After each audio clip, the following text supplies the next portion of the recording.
Nabulabog kanina ng nakakasulasok na amoy ang mga empleyado ng business park sa Carmona, Cavite.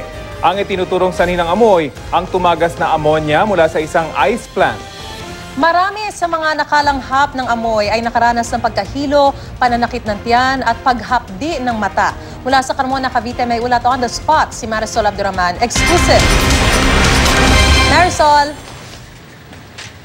Rafi Maris, nasa 20 katao nga ang isinugod sa iba't ibang ospital na galing yan dito o trabahador sa loob ng industrial park dito sa Carmona, Cavite kung saan tayo naroon matapos nga magkaroon ng ammonia leak sa loob mismo ng isang ice plant. Sa kalsada pa lang kanina Maris, Rafi, papasok ng Golden Mile Business Park, nakasalubong na ng GMA News ang mga empleyadong ito sa loob ng Golden Mile. Karamihan nakasuot ng mask. Kwento nila, nakaumoy silang matinding amoy na hindi raw nila maipaliwanag. Humapdi raw ang kanilang mga mata at sumakit ang tiyan at ulo. Ang ilan nga raw sa kanila ay nahilo. Katabi lang daw kasi sila ng planta kung saan nagkaroon ng ammonia leak. Nagtatrabaho sila sa isang patahian malapit dito sa planta o yung ice plant nga. Pagpasok naman natin sa compound, nakita ang ilang pang trabahador sa compound na mga nakamask pa rin. Ilang ambulance din ang naka-standby. Sa labas naman ng Polytrade, naroon ang mga trabahador ng ice plant. Kwento ni Marvin Tolentino, bigla silang nakaamoy ng malakas na amoy ng ammonia kaya alam nilang nagkaroon na nga ng leak. Pero wala naman daw sumabog. Sumakit daw ang kanyang mata at humapdi ang sikmura. Nagtakbuhan na raw sila palabas. Gayun din ang kwento, Maris, Rafi, ng mga ilang pang mga kasamahan nila sa ice plant na nakaranas nga kanina ng ammonia leak. Alam naman daw kasi nila yung the usual or everyday nilang naaamoy kaya nagkaroon nga daw ng napakalakas na amoy kanina. Alam daw nila na merong problema kaya naglabasan na raw sila naglabasan na raw sila kaagad doon sa planta. Nakausap naman natin si Princess Jimenez, siya yung administrator ng Polytrade pero hindi na siya nagpa-on cam.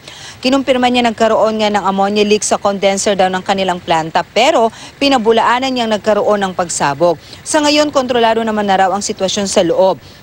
Ayon sa Municipal Risk Reduction and Management Officer ng Carmona na si Romel Penera, nasa 20 katao nga ang isinugo sa iba't ibang ospital kanina matapos ngang mahilo makaramdam ng pananakit ng ulo at tiyan. Sa ngayon, ipinatigil daw muna nila ang operasyon ng nasabing planta. Naranasan niyo po? Opo, kala ko may matutumba na kami doon kasi hindi kami makalakad, hindi kami makahinga. Kasi laso niyo sumabog kaya parang mas nakakasuffocate siya. Masakit po sa mata at sa paghinga. Wala naman po, lumabas lang po kami. Nagsitakbo na kami.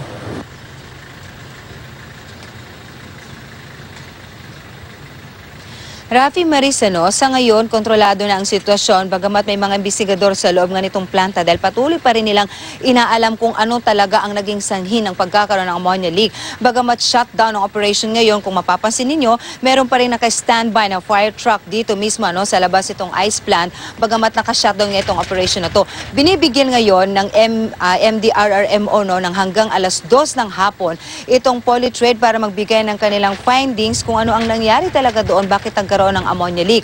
That's the time na magde-decide sila kung bibigyan na sila ng clearance to operate again or wag na muna mag-operate. In the meantime, yung mga industrial, yung mga ibang dito company na nandito malapit lang dito sa planta ay pinauwi na muna ang kanilang mga empleyado, but the rest ng mga nagtatrabaho dito na medyo malayo naman dito sa planta at hindi masyadong naapektuhan doon sa ammonia leak ay tuloy-tuloy pa rin ang trabaho hanggang ngayon. Rafi, Maris. Alright.